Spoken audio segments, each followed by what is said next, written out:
इथे फक्त दागिने नाही तर पिढ्यानपिढ्यांचा विश्वास मिळतो.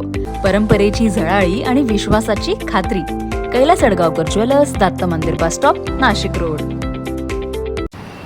कसं आहे, त्यांनी ज्या टीका केलेल्या आहेत, मुळात खड्ड्यांवरती आपली जी महासभा झाली त्याच्यानंतर आपण पाहतो आहे की सगळंच लोकप्रतिनिधी असतील, त्यांनी जे काही प्रशासन असेल, MNGL असेल आणि अधिकारी असतील यांच्यावरती सगळाच जो काही राग होता, जो काही त्रागा होता नागरिकांचा होता, तो व्यक्त झालेला आहे.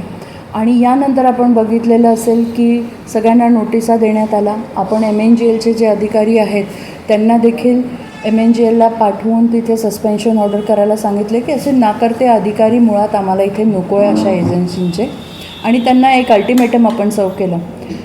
याच पार्श्वभूमीवर आपण बघाल की गेल्या 2-3 दिवसापासून प्रशासन अतिशय तातडीने सगळ्या व्यवस्थेवरती काम करतं आहे.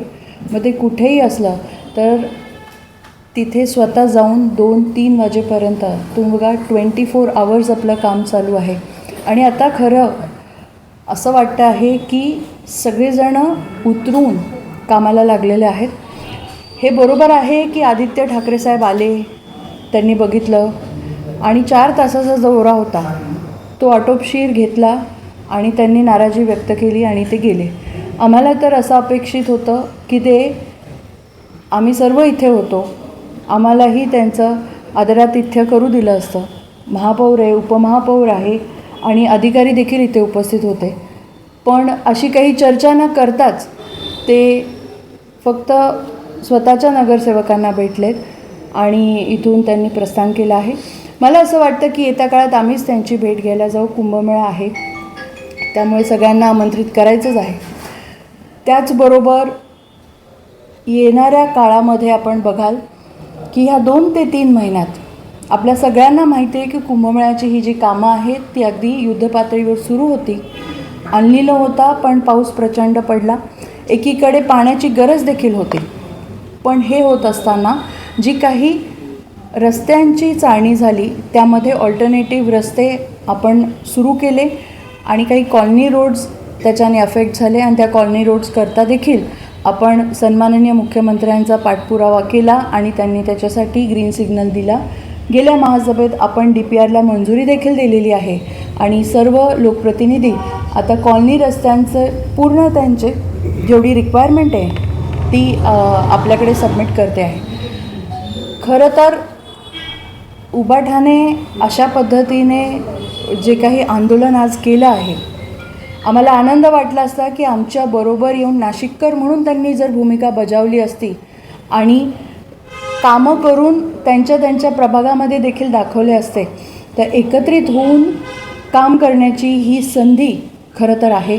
आणि नाशिककरांनी जो काही संयम दाखवला आहे ह्या सगळ्या पार्श्वभूमीवर आज मला अनेक फीडबॅक्स पण येतात की काम तातडीने झालं आहे, नाही झालं आहे, किंवा अनेक कंप्लेंट्स पण येतात की ताई अजूनपर्यंत हे झालेलं नाही आहे. असे सगळ्याच लोकप्रतिनिधी इथे आपण बघता आहे की अनेक प्रभागातले आहेत आणि सगळे पदाधिकारी असतील, सगळ्यांनाच रस्ते हे चांगले हवे, कारण ज्या रस्त्यातनं नागरिक प्रवास करतात त्यातूनच आपण सगळे करतो आहोत. आणि माझी अजूनही सगळ्यांना एक कळकळीची विनंती आहे. आज आम्ही खरं तर हर घर तिरंगा आणि तिरंगा रॅली देखील केली आणि त्यामध्ये एक संदेश देण्याचा प्रयत्न केला की आम्ही EVची 2 व्हीलर चालवली आणि हेल्मेट घालून चालवली. यातनं आम्हाला फक्त एवढं सांगायचं होतं, एक संदेश द्यायचा होता, सामाजिक आहे की आपण पर्यावरणाची देखील काळजी घ्या आणि स्वतःची घ्या. राष्ट्रभक्त होणं, राष्ट्रभक्ती करणं हे तर आपल्या जीवनाचं सार्थ आहेच, पण ते करत असताना आपण समोर काय दाखवतो आहे, समोर काय मेसेज देतो आहे हे पण भान ठेवणं गरजेचं आहे. आता येणाऱ्या ह्या 15 ऑगस्टच्या दिवशी आपल्याला फ्रीडम हवी आहे. कशापासून? तर सन्माननीय मोदीजींनी सांगितलं आहे की ड्रग्स फ्री नेशन, आणि म्हणूनच एक व्यसनमुक्त भारत आणि पुढची पिढी जर घडवायची असेल तर आपल्याला पाहिजे विकास भी और विरासत भी. आणि तेच खरं ह्या नाशिकचं कुंभ जो आहे ते करणार आहे. विकास पण आणि विरासत पण. कारण विरासत म्हणजे आपलं संस्कृती आहे, कुंभ आहे आणि नाशिकचा 2027चा कुंभ हा अमृत नाशिक 2047ची पायाभरणी करणार आहे. NCN न्यूजसाठी रोहन दानी, नाशिक.